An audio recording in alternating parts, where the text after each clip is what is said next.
Sir మరొక ప్రశ్న ఏమిటి అంటే, ఈ దృఢ సంకల్పం కలిగిన వాళ్ళు, నియమనిష్టలు అంటూ ఉంటారు, నియమం పెట్టుకున్న వాళ్ళు ఏ విధంగా ఉంటారు, అలా ఉండటం వలన కలిగే లాభాలు ఏమిటి? ఆ విషయాల గురించి ఒక పద్యం, ఒక ఇతివృత్తం చెప్పండి. తప్పకుండా అండి. మనిషి నియమబద్ధంగా జీవించాలి. ఒకటి అంటే మనకు ఏ నియమం లేకుండా జీవిస్తే ఎట్లా పడతాడు జీవిస్తాం. మన జీవితానికి ఒక లక్ష్యం ఉంది, ఆ నియమం ఈ పద్ధతి ఏముండదు. అలాగే సంకల్పం కూడా మనం అనుకున్నది పని చేయాలంటే దృఢ సంకల్పం కావాలి. మనం అనుకోని మళ్ళీ వెనక్కి వెళ్ళకూడదు. అలా దృఢ సంకల్పం లేకపోతే ఆ పని నెరవేర్చలేం. దాని గురించినటువంటి ఒక చక్కటి నీతి పద్యం ఉంది, అది చెప్పుకొని దానికి సంబంధించిన ఇతివృత్తం కూడా చెప్పుకున్నాం. అసలు కొంతమంది పని చేద్దాం అనుకొని చేస్తే ఏమవుతుందో, ఎన్ని ఆటంకాలు వస్తాయో, ఎన్ని ఇబ్బందులు వస్తాయో అని ముందే ఊహించుకొని అసలు వెనకడుగు వేస్తారు, అసలు చేయరు, మొదలే పెట్టారు. కొంతమంది మొదలుపెట్టి కష్టాలాగానే అబ్బో ఇది నా వల్ల కాదు అని మధ్యలో వదిలేస్తారు. కొంతమంది ఎన్ని కష్టాలు వచ్చినా సరే దీన్ని సాధించాల్సిందే అనే పట్టుదలతో ముందుకు సాగుతారు. అది దృఢ సంకల్పం. దానికి సంబంధించిన పద్యం ఇది. ఆరంభింపరు నీచమానవులు విఘ్నాయాస సంత్రస్తులై. నీచ మానవులు అంటే తక్కువ స్థాయి మానవులు. తక్కువ స్థాయి మనుషులు ఏం చేస్తారంటే నీచ ఉచ్చ. ఉచ్చ అంటే ఉన్నతమైన, నీచ అంటే తక్కువ అని అర్థం. నీచాన్ని చెడు అర్థంలో వాడుతున్నారు కానీ నీచులు అని అంటారు, మాకు తీరుతారు కానీ అది కాదు, తక్కువ స్థాయి వాళ్ళని అర్థం. ఆరంభింపరు నీచమానవులు విఘ్నాయాస సంత్రస్తులై. ఆటంకాలు వస్తాయి అనే భయంతో అసలు మొదలే పెట్టారు. పనే మొదలుపెట్టినప్పటికి ఏమవుతుంది, అలాంటి వాళ్ళు ఉంటారు. ఆరంభించి పరిత్యజింతురు ఉరు విఘ్నాయత్తులై మధ్యముల్. ఈ మధ్య రకం వాళ్ళు ఏం చేస్తారంటే ప్రారంభిస్తారు, కొన్ని ఆటంకాలు లాగానే వదిలేని చెప్పి వదిలేసేస్తారు. ఇలా మధ్యలో వదిలేసే వాళ్ళు చాలా మంది ఉన్నారు. కాబట్టి అలాంటి వాళ్ళని మధ్యములు అంటారు. ధీరుల్ విఘ్న నిహన్యమానులగుచున్ ధృత్యున్న తోత్సాహులై. ధీరులు, ధైర్యగుణం గల వాళ్ళు ఏం చేస్తారంటే విఘ్న నిహన్యమానులగుచున్, ఆటంకాలు వస్తున్నప్పటికీ, విఘ్నాలు కలుగుతున్నప్పటికీ ధృత్యున్న తోత్సాహులై, ధృతి ధైర్యము ఉత్సాహం పెరిగి ఇంకా ఏమైనా కానీ సాధిస్తాను, ఏమైనా కానీ నష్టం కానీ కష్టం కానీ నేను సాధించే తీర్థానని చెప్పే పట్టుదలతో ముందుకు సాగుతారు. ప్రారబ్ధార్థములు ఉజ్జగింపరు. ప్రారబ్ధ అర్థము మొదలుపెట్టినటువంటి పనిని ఉజ్జగింపరు, వదిలిపెట్టారు. ప్రారబ్ధార్థములు ఉజ్జగింపరు సుమి ప్రజ్ఞానిధుల్ గావునన్. వాళ్ళు ప్రజ్ఞానిధులు, ప్రజ్ఞ తెలివితేటలు ఉంటాయి కాబట్టి కష్టాలు వస్తాయి, మనం సాధించకుండా ఎవడు సాధిస్తాడు, మనమే చేయలేకపోతే ఇంకెవరు చేయలేడు, పట్టుదలతో ముందుకు సాగుతారని చెప్పేసి ఈ పద్యంలో చాలా అద్భుతంగా చెప్పారు. కాబట్టి దృఢ సంకల్పం ఏదైనా సాధించాలనుకుంటే ఖచ్చితంగా సాధించి తీరాలి, నియమంగా పెట్టుకోవాలి. దాన్ని నేను తప్పకుండా ఇది చేస్తాను, అయిందాక నేను మిగతా నాకేం లెక్కలేదు, నష్టమైనా కష్టమైనా నేను దీన్ని మాత్రం వదలను అనేటువంటి నియమంతో కూడా ముందుకు సాగాలని చెప్పేసి ఈ పద్యంలో చెప్పారు. దీనికి సంబంధించిన ఒక ఇతివృత్తం చెప్పుకున్నాం. ఒకసారి ఒక భక్తుడు ఆయన అనుకున్నాడు, నేను ఎట్లయినా విష్ణువుని దర్శించాలి అనుకున్నాడు. ఆయనకు కోరిక కలిగింది, విష్ణువుని దర్శించేంత వరకు నేను ఇంకా ఏ పని చేయనని చెప్పేసి వదిలేసి వచ్చి ఊరిని వదిలి ఊరి వెలుపల ఓ చింత చెట్టు కింద కూర్చున్నాడు. చింత చెట్టు కింద కూర్చొని ఆ విష్ణువు ధ్యానం చేయడం మొదలుపెట్టాడు. భజన చేస్తున్నాడు, భక్తితో పాడుతున్నాడు.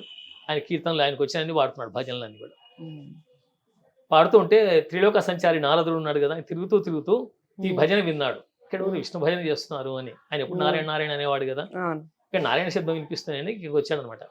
ఓహో ఈయన భక్తుడు ఉన్నట్టుంది కదా అని చెప్పేసి అనుకొని ఆయన ముందుకు రాగానే భజన ఆపేసి నమస్కారం చేశాడు.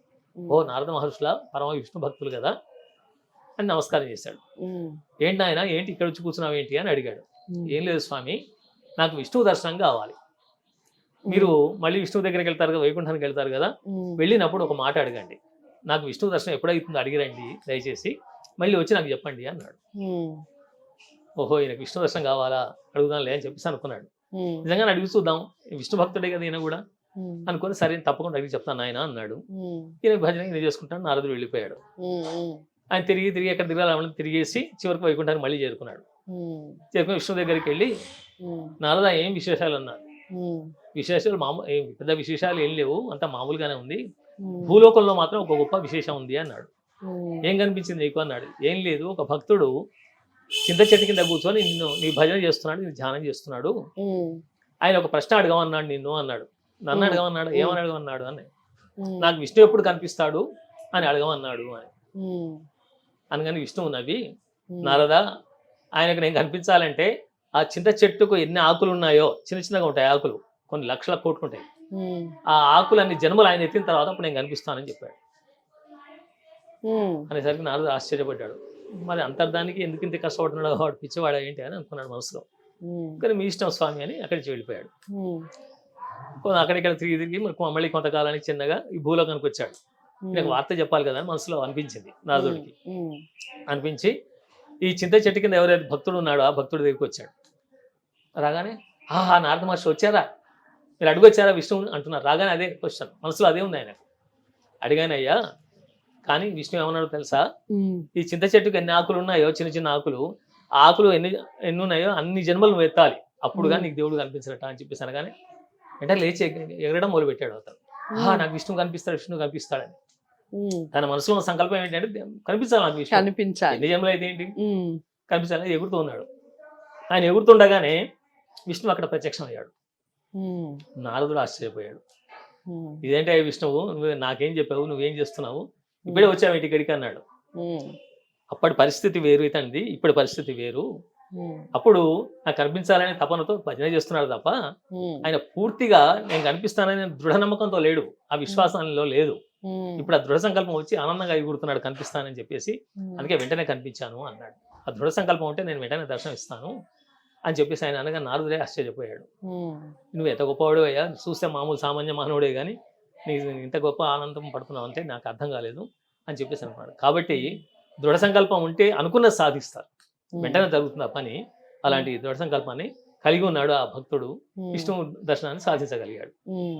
అలాగే మనం నియమం అనుకున్నాం. ఒక జాట్ ఉన్నాడు, అక్కడ జాట్ అంటారు ఉత్తరాదిలో, ఒక రైతు, మామూలు రైతు ఉన్నాడు.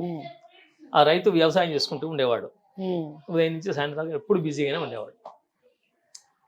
అయితే ఆ ఊళ్ళోకి ఒక సాధువు వచ్చాడు. చూశాడు, ఎప్పుడు ఈయనకు భగవన్ స్మరణే లేదు, కనీసం అసలు దేవుడు అనే ధ్యాస లేదు, వేరే విషయాలు ఏం పట్టించుకోవట్లేదు. పొద్దున్నే లేవగానే ఏదో ఇంత చద్దనం తినేస్తున్నాడు, వెళ్ళిపోతున్నాడు, పొలంలో పని చేసుకుని రాత్రికి వస్తున్నాడు, హాయిగా పడుకుంటున్నాడు, మళ్ళీ వెళ్తున్నాడు. ఇలా ఊరికే యంత్రంలాగా పనిచేస్తున్నాడు ఇతనికి ఏదైనా జ్ఞానబోధ చేయాలి అని అనిపించింది ఆయనకు. అనిపించి, నాయన నువ్వు భగవన్నామ స్మరణ చేస్తున్నావా అన్నాడు. అంటే ఏంటి స్వామి అన్నాడు. ఏం లేదు, దేవుడిని కనీసం ఆయన స్మరిస్తూ ఉండాలి కదా అని. నాకు అంత సమయం ఎక్కడ ఉంది అన్నాడు. నాకు ఆ సమయం లేదు కదా స్వామి, నాకు ఎంతసేపు ఎద్దులు, వ్యవసాయం, ఇవి అవి మా బురద మట్టి ఇవే ఆలోచిస్తుంటాను నేను, నాకు భగవంతుని స్మరించే సమయం లేదు, నా వల్ల కాదు అన్నాడు. పోనీ రోజొకసారైనా వెళ్ళి ఆ గుళ్ళో దేవుడిని విగ్రహం చూసి రారాదా అన్నాడు. ఆ విగ్రహం చూసే సమయం ఎక్కడ ఉంది స్వామి అన్నాడు. ఇలా ఆయన ఎన్ని చెప్పినా కూడా నాకు టైం లేదు అంటున్నాడు. నాకు సమయమే లేదు, నేను ఎక్కడ చూడను, ఎప్పుడు వెళ్ళను, కాబట్టి నా వల్ల కాదు స్వామి అన్నాడు. ఏది చెప్పినా నా వల్ల కాదు అనేసరికి, అసలు నువ్వేం చేస్తావు చెప్పు, ఏదైనా చేయగలుగుతావా, అసలు చేయగలుగుతావు అంటే చెప్పు, నేను చెప్తాను, నీ మంచి కోసం నేను వచ్చాను, నీకు మంచి జరుగుతుంది కాబట్టి చెప్పు ఏం చేస్తావు అని చెప్పేసాడు. ఏం లేదు స్వామి, మా ఇంటి పక్కన ఒక అతను కుమ్మరేతను ఉన్నాడు, కుండలు చేస్తాడు, ఆయన పొలం నా పొలం పక్క పక్కనే ఉన్నాయి, ఆయన అయితే నాకు కనిపిస్తుంటాడు, ఇంట్లోనే చూస్తాను లేదంటే పొలం దగ్గర చూస్తాను, ఆయన రోజు ఒకసారి చూడడం చూస్తాను అన్నాడు. ఓహో, ఈయన ఏమైతే చేస్తాడు కదా, అయితే నేను ఒక మాట చెప్తున్నాను విను అన్నాడు. చెప్పండి అన్నాడు. నువ్వు రోజు ఒకసారి ఆయన చూడు, భోజనం చేసే ముందు చూడు, ఆయన కనిపించకపోతే నువ్వు భోజనం చేయాలి, ఇది నియమం పెట్టుకో, ఆ కుమ్మరిని దర్శించుకున్నాకనే భోజనం చేయి, ఇది నియమంగా పెట్టుకుంటే తప్పకుండా చేస్తాను, అదేం పెద్ద కష్టం కాదు కదా, ఉంటే కొంపలో ఉంటాడు లేకపోతే ఆ పొలం దగ్గర ఉంటాడు, వాడు కూడా నాలాగైనా కదా, ఇబ్బంది ఏం లేదు, దొరుకుతాడులే అని చెప్పి అనుకున్నాడు. తప్పకుండా చేస్తాం స్వామి, నాకు మాట ఇస్తున్నావు, మాట తప్పొద్దు అన్నాడు. తప్పను స్వామి, భార్య పిల్లలు నాకు నేను మాట ఇచ్చానంటే ఎప్పుడు తప్పలేదు ఇంతవరకు, ఇప్పుడు ముందు కూడా తప్పను నేను అన్నాడు. ఆయన సంతోషపడి ఆ సాధువు వెళ్ళిపోయాడు. వెళ్ళిపోయిన తర్వాత రోజు ఆ కుమ్మని ఓడెక్కి చూడడం, ఇళ్ళకి వచ్చి రావడం, ఎందుకు చూస్తున్నాడు మనకు తెలియదు, ఇంకేదో చూస్తున్నాడు ఎలా అనుకున్నాడు. భోజనం చేసే సమయానికి చూస్తున్నాడు, తింటున్నాడు. ఇలా రోజు జరుగుతుంది. ఓ నెల 2 నెలలు గడిచిపోయాయి. గడిచిన తర్వాత ఒకసారి ఆ భోజన సమయానికి కుమ్మరి ఇంటికి వచ్చి ఉంటాడు అనుకున్నాడు. ఆయన కూడా వస్తాడు, ఈయన వస్తాడు, పొలం నుంచి వస్తారు కదా. ఆ రోజు గోడెక్కి చూశాడు, కనిపించలేదు. ఇంట్లోకి రాలేదా అని అడిగాడు. అతను రాలేదా అంటే ఆ పిల్లవాడు ఎవడో మా నాన్న రాలేదు అని చెప్పాడు. రాలేదు, ఎక్కడున్నాడు అంటే పొలం దగ్గర ఉన్నాడు, ఏదో పని ఉంది, తవ్వుతున్నాడు, అక్కడ ఏదో తవ్వే పని ఉందట, వెళ్ళిపోయాడు అని. ఆయన దున్నుతూ ఉంటే ఏదో తగిలింది, ఆయన శబ్దం వచ్చిందట, అందుకోసం తవ్వి చూద్దాం ఏముందని చెప్పేసి ఆ పలుగు తీసుకెళ్ళి అక్కడికి వెళ్ళిపోయాడు. అలా వెళ్ళిపోయిన వాడు అక్కడ తవ్వుతూ ఉన్నాడు. ఆయన చూడాలి కదా, చూడకుండా అన్నం తినాడు కదా, అందుకోసం గబగబా పరిగెత్తి నువ్వు వడ్డించక ఇప్పుడే, నేను వస్తాను రాగానే వడ్డిద్దు కానీ నేను వెళ్తాను గబగబా అని చెప్పేసి వెళ్ళిపోయాడు. చాలా పరిగెత్తి వెళ్ళాడు. పొలం దగ్గరికి పరిగెత్తేసరికి పక్కనే పొలం కదా, చూసరికి తన పొలంలో తానే ఏదో తవ్వి బయటికి తీస్తున్నాడు. ఒక పెద్ద బిందె, లంక బిందె దొరికింది. ఆ బిందెను బయటికి తీస్తున్నాడు. ఈయన లంక మీద దృష్టి లేదు. ఆయన చూశాడు. చూసి ఈయన గమనించాడు. అరే వీడు చూశాడు, ఎవరు లేనప్పుడు నేను వచ్చి భోజన సమయం కదా, ఎవడు రాడు అప్పుడు పొలాల్లోకి. రావడానికి నేను తవ్వుతుంటే ఇతను వచ్చాడు, చూశాడు కదా, ఇది చెప్పాడంటే ఇంత గందరగోళం అయిపోతుంది. చూశాను పరిగెడుతున్నాడు ఈయన. ఆగు అన్నాడు. చూశాను అన్నాడు. చూసావులే, నీకు సగం నాకు సగం ఇట్రా అన్నాడు. ఇదేంటి నీకు సగం నాకు సగం అంటున్నాడు ఏంటని అప్పుడు ఆగాడు. ఏం లేదు, నాకు లంక మీద దొరికింది, ఊళ్ళో ఎవరు చెప్పకు, సగం తీసుకుందాం అని చెప్పి పక్కన ఉన్నవాళ్ళం కదా అని చెప్పేసి అన్నాడు. అప్పుడు ఆలోచించాడు, సాధువు చెప్పింది ఎందుక, నీకు లాభం కలుగుతుంది అన్నాడు. ఆయన మహానుభావుడు.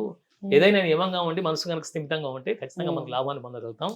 ఈ నియమం పెట్టుకున్నాను నేను భోజనం చేసే ముందు నేను దర్శించాలని. ఇప్పుడు ప్రతి మనిషిలో భగవంతుడు ఉంటాడు, ప్రతి జీవి భగవత్ అవతారమే, అంతే కదా, పరమాత్మ నుంచి జీవాత్మలు వచ్చినాయి కాబట్టి మనందరం కూడా మానవులే కదా. అన్ని చూశాను నేను, భగవంతుడు నాకు ఈ రకంగా డబ్బు ఇచ్చాడు కష్టపడేవాడికి అని చెప్పేసి ఇద్దరు కలిసి పంచుకున్నారు. చాలా సుఖంగా ఉన్నాడు. అందుకోసం నియమం పెట్టుకుంటే ఎక్కడో ఒక చోట లాభం జరుగుతుంది ఖచ్చితంగా. ఆ నియమం వల్ల మనకేం వస్తుంది అని అనుకుంటే లాభం లేదు.